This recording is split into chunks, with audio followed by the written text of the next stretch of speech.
2016, a team of scientists from the Technical University of Athens carried out a project of renovation to the Holy Sepulchre.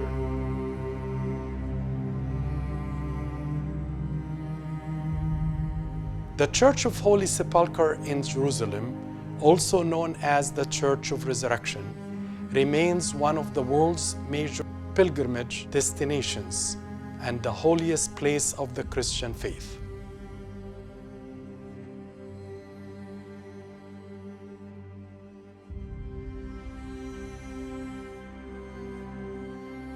During that project, the marble slab on the tomb of Christ was removed.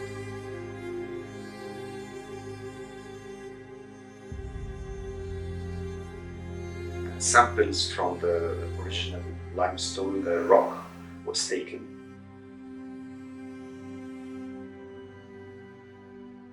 Analysis using a technique called OSL, short for optically stimulated luminescence, confirmed the dating of the cement to the reign of Roman Emperor Constantine, confirming Christian tradition regarding the subject.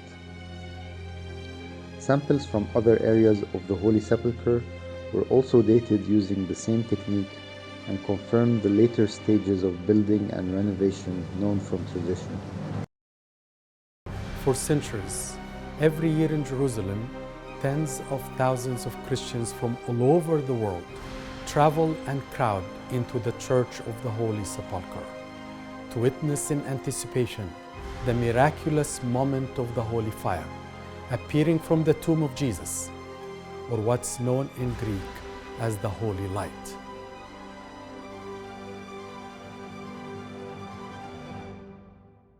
True to its name, the Holy Church is home of both Golgotha, the hill on which Jesus Christ was crucified, as well as the tomb close to Golgotha that Jesus' dead body was buried and where he arose from the dead.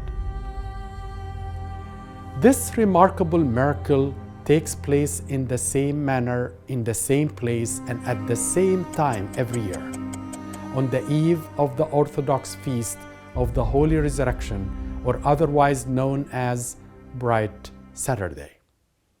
The crowd at the church erupts in an overwhelming level of emotions, from gasps and cheers to sobs and tears in celebration of the miracle. The one dark and dim church is now immensely lit up as the fire immediately spreads throughout the church, then throughout Jerusalem, and then into the world. Interestingly, the first written account of the Holy Light at the Church of Resurrection dates from the 4th century, but authors wrote about the events that occurred in the 1st century. St. George of Nyssa and St. John Damascene narrated how the Apostle Peter saw the Holy Light in the Holy Sepulchre 1 year after Christ's resurrection, 34 AD.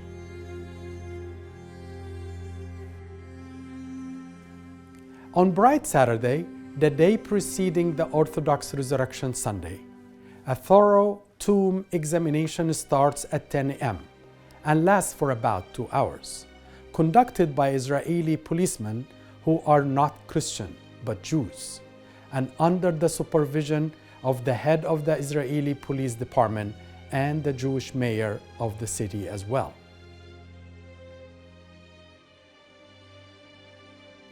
The delegation authorities search the sepulchre, and the edicule, which houses the tomb of Christ, is inspected 3 times for any flammable objects.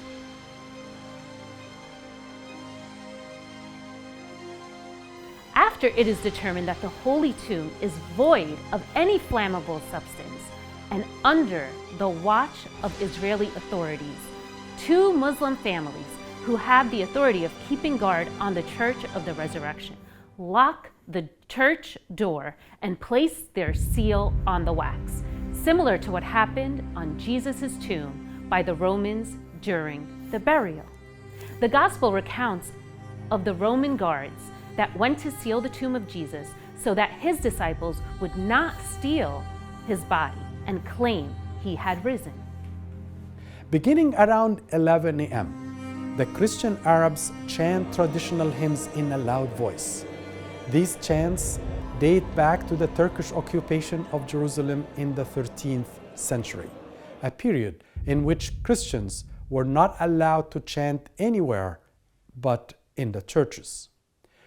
They say, "We are the Christians. We have been Christians for centuries, and we shall be forever and ever. Amen."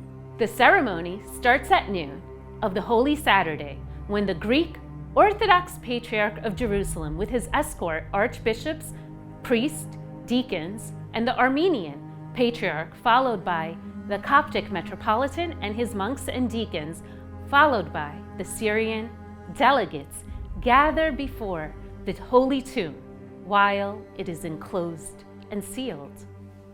After the prayer and praises, the Holy Tomb is unsealed, and the Patriarch takes off his pontifical vestments and remains only with his white pocketless tunic. He takes extinct 3 sets of 33 candles representing Jesus' age on earth and enters the Holy Tomb. All the lamps are off and nothing is on in the Holy Tomb or the Holy Sepulchre. The congregation and crowd outside powerfully chant in one voice, "Lord have mercy, Kyrie eleison." Once the Greek Patriarch comes out with the divine flame, a roar resounds in the church as everyone witnesses the Greek Patriarch coming out with the divine flame. The bundled candles are lit up and shining brightly in the darkness. A truly amazing wonder which reveals and parallels the very light in which Christ was raised from the dead and how his light is spread throughout the world. The church bells begin to ring throughout Jerusalem as the holy light is not only distributed by the Archbishop to the faithful, but operates also by itself. It is emitted from the Holy Sepulchre with a hue completely different from that of natural light. It sparkles, it flashes like lightning, it flies like a dove throughout the tabernacle of the Holy Sepulchre and lights up the unit lamps of olive oil hanging in front of it. It whirls from one side of the church to the other. Many believers have also claimed and attest that this miraculous light had spontaneously ignited unlit candles while they are holding it in their hands. It is said, for the first several minutes after the holy fire's appearance, the faithful bathe their faces and hands in the flame as an act of being washed or cleansed with the holy fire without being burned or harmed, validating the divine and supernatural origin. Let's take a deeper look into the description of the tomb. The cave, or the edicule, kubikulion in Greek, from Latin edicule, is 20 by 25 feet structure within the Church of the Holy Sepulchre, enclosing the remains of a cave that has been venerated since at least the 4th century AD. The transformation of the original cave was part of a building project initiated by Saint Constantine the Emperor in the 4th century.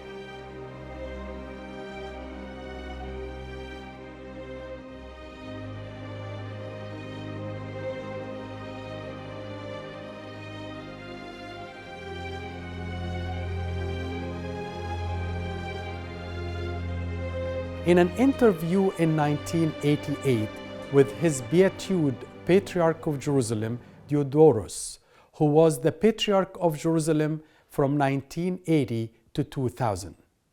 His beatified narrated his experience. I enter the tomb and kneel in holy fear in front of the place where Christ lay after his death and where he rose again from the dead. I find my way through the darkness towards the inner chamber, in which I fall on my knees. Miracle of God. At a certain point, the light rises and forms a column in which the fire is of a different nature. see also a line of lights at bottom left. Here I say certain prayers that have been handed down to us through the centuries, and having said them, I wait. Sometimes I may wait a few minutes, but normally the miracle happens immediately after I have said the prayers. From the core of the very stone on which Jesus lay, an indefinable light pours forth. It usually has a blue tint, but the color may change and take many different hues. It cannot be described in human terms. The light rises out of the stone as mist may rise out of a lake. It almost looks as if the stone is covered by a moist cloud, but it is light. This light each year behaves differently. Sometimes it covers just the stone, while other times it gives light to the whole sepulchre so that people who stand outside the tomb and look into it will see it filled with light. The light does not burn. I have never had my beard burnt in all the 16 years I've been patriarch in Jerusalem and have received the holy fire. The light is of a different consistency than normal fire that burns in an oil lamp. At a certain point, the light rises and forms a column in which the fire is of a different nature, so that I am able to light my candles from it. When I have thus received the flame on my candles, I go out and give the fire first to the Armenian Patriarch and then to the Coptic. Hereafter, I give the flame to all the people present in the church. However, as with any miracle, critics believe that it is a fraud. Some claim that there is a hidden, flammable object either on the archbishop or inside the tomb. Others claim that it is typical for the use of white phosphorus, while others simply say it is just a deceptive act by the Christians. There are several non-Christian historical accounts report of the emergence of bright light from the sepulchre. An Arab jurist, Ibn al-Qas, died in 946, wrote, On the Easter of the Christians, on Holy Saturday, the faithful exit from the place of the tomb in order to gather around the rock that is surrounded by railing. From there, they look upon the tomb and all gather together. They pray and kneel before the Almighty God.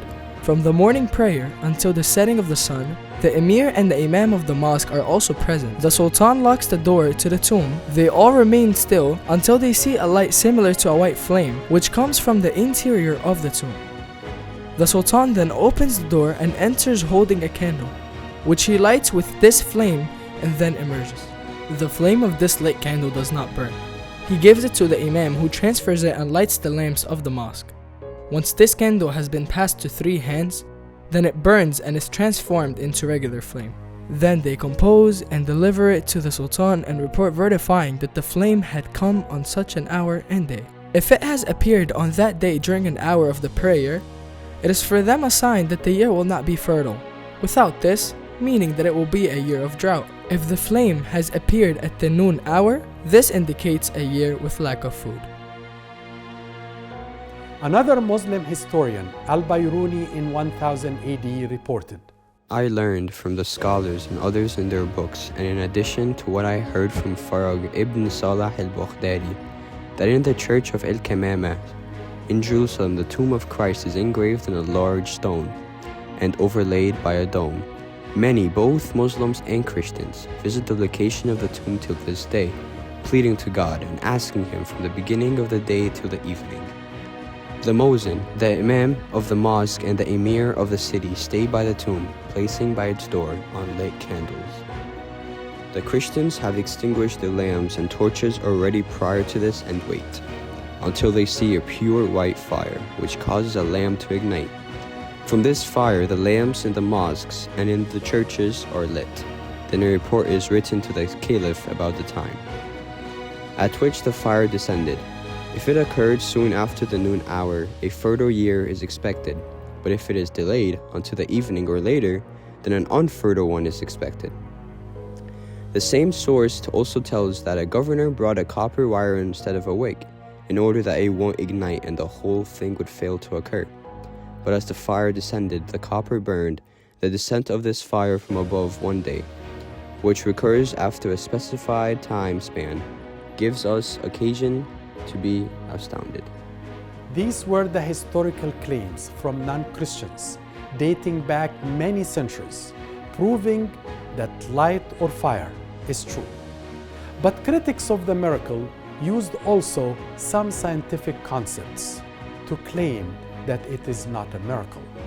Some claim it was a white phosphorus, and others claimed that the patriarch must carry a flammable object. To answer that question, we have to really take a look at all of the facts, especially if we're going to make a claim like this. So let's just review a couple of things. The first thing is that the person who goes into the tomb to receive the holy fire, they're thoroughly searched, and this is by non-Christian security. So the security guards don't have any motive here. They're just searching the person going into the tomb to make sure that they're not carrying anything with them.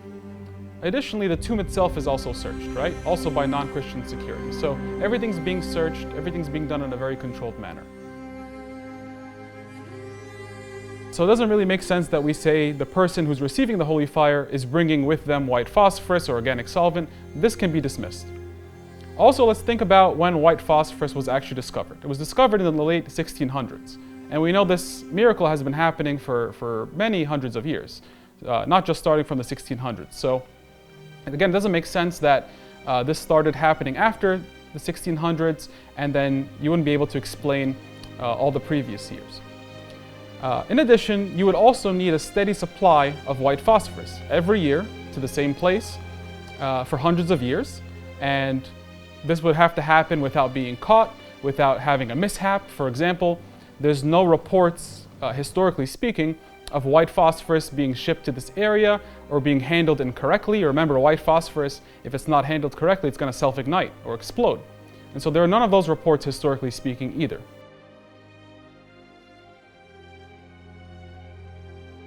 When you think about white phosphorus self-igniting in air, there's a lot of phosphorus oxides that are produced. These are actually very toxic fumes. And there's also no reports of people suffering the effects of this toxic substance. People breathing this in and going back home to their home countries or their homeland and having the lingering effect. So none of these reports are present, historically speaking, either. Especially during the time of the appearance of this holy fire, the same place, the same time, every single year for a very, very long period of time. And the final point is that a flame that self-ignites using white phosphorus in air would still burn objects right away because it's a normal flame. It's at a high temperature. And so if you take a candle that was dipped in white phosphorus and touched it to your body, you would burn yourself. But we see with the holy fire, the fire doesn't burn for some period of time. So that's not consistent with the use of white phosphorus in a candle. So if we take all of these points together, it would lead us to believe, beyond a reasonable doubt at least, that the holy fire is not self-ignited using white phosphorus. Regarding their other claim that the archbishop must have a flammable object hidden in his clothes or in the edicule, is a rather foolish claim. When both the sepulchre and the archbishop are searched in front of the others by Muslim and Jewish authorities before allowing him to be admitted. Moreover, the place was locked and was sealed by two different Muslim families who hold the key to allow entry to the sepulchre. So these claims are not historically or logically grounded.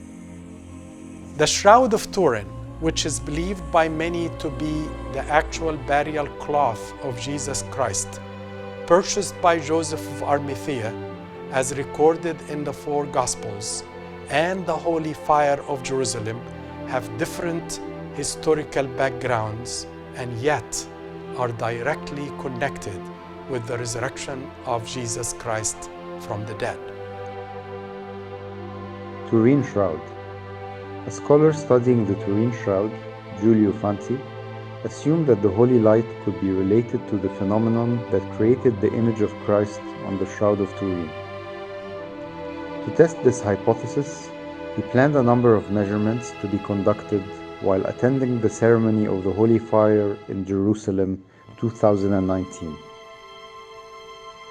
He published his results, some of which are difficult to explain.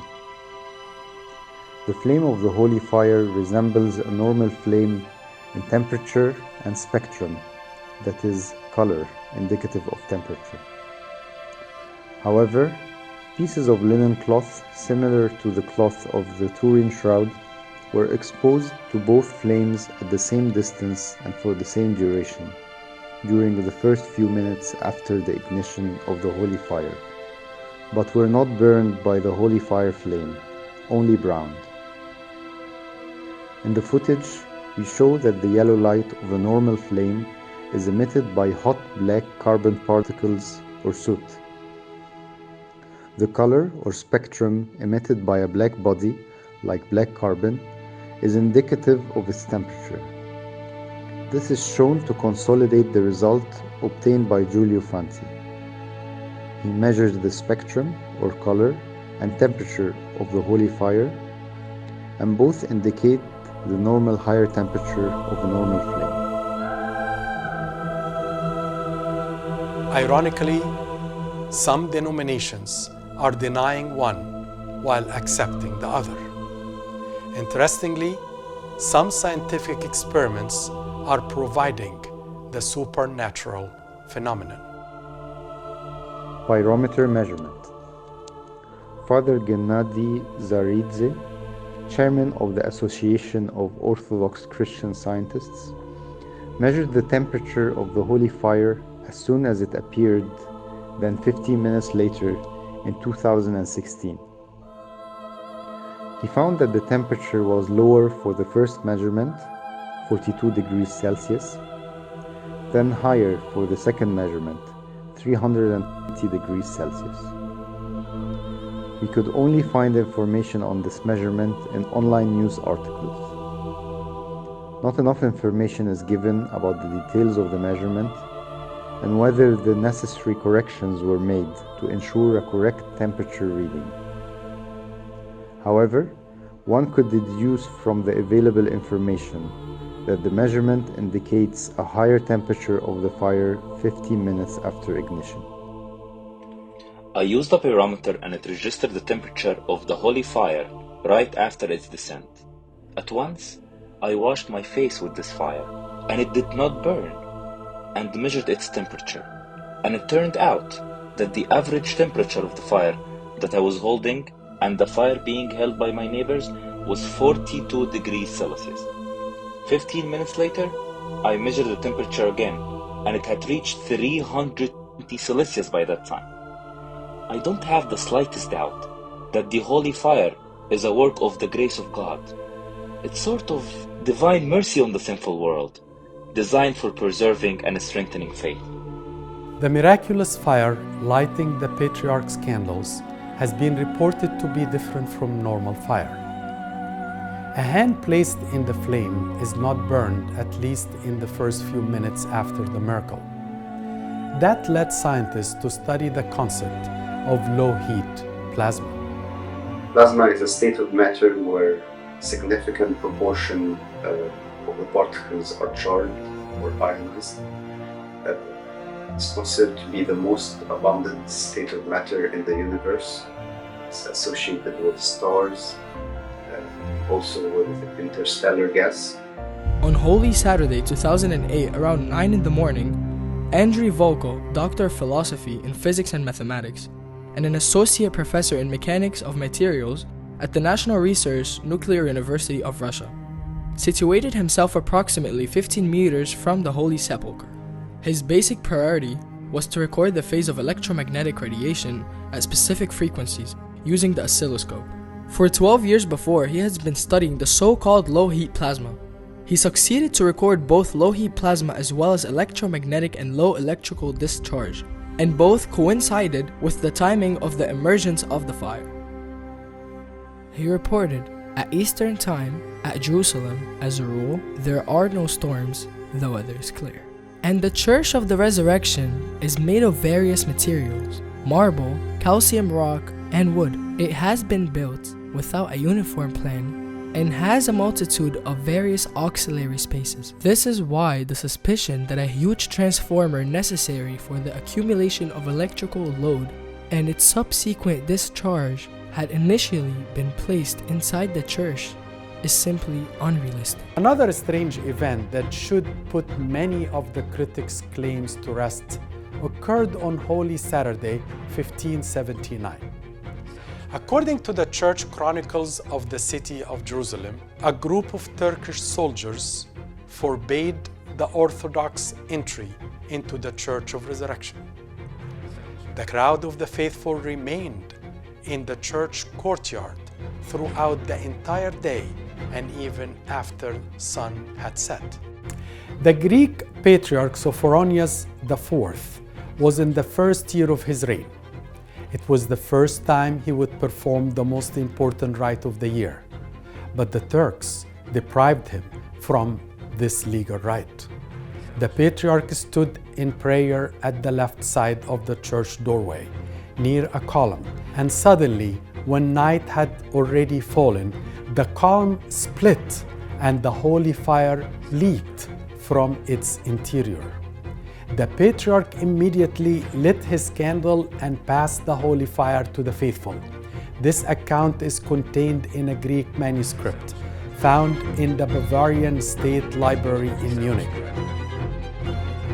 The Codex was written by the Cretan priest Akakius in 1634, and a copy of the original work by the priest Ananias, which was written in 1608. Examination of the crack scientifically. Evgeny Mikhailovich examined the analytical photographs of the crack and stated explicitly that it could only have appeared as a result of an electrical discharge. Because of its shape, he said that it was fully impossible for someone to manufacture such a crack. Imagine how powerful a transformer would have been necessary to produce it, and especially in the 16th century, when people had no idea about electrical energy. A leading Greek scientist in the field of fracture mechanics, the University of Athens, Professor George Papadopoulos, also examined the photographs and opined that the crack in the column was indeed produced by an electrical discharge, which must have occurred simultaneously with a seismic wave whose directions from below upward, which led him to conclude that, I quote, "One could only speak of a miracle." Scientifically speaking, it remains unknown where the electric discharge came from. The holy light is certainly a very intriguing phenomenon, recurring yearly without fail, witnessed and observed by the believers and unbelievers, the pure and the sinners, the curious and the tourists, those who respect it and those who mock it, all without exception. It is impossible to claim it's just natural. There is nothing natural or common about it. It has to be a miracle. If hearts are hardened and not looking to believe, if hearts are wanting to condemn and ridicule, then faith is essentially lost. It's not an issue of facts, truth, or reason. It comes down to a matter of an unbelieving heart. When Thomas, the disciple, doubted Jesus' resurrection, Christ told him, "Put your finger here and look at my hands, and reach out your hand and put it into my side. Stop doubting and believe." God's grace is offering people all around the world, regardless of their background, a yearly miracle. So each one may come, put aside their doubts, place their hand on the holy fire, be a witness to the holy light, and have their hearts forever illuminated to the true light of the world, who is resurrected, giving us hope and victory over death. Christ is truly risen. Christus anesti.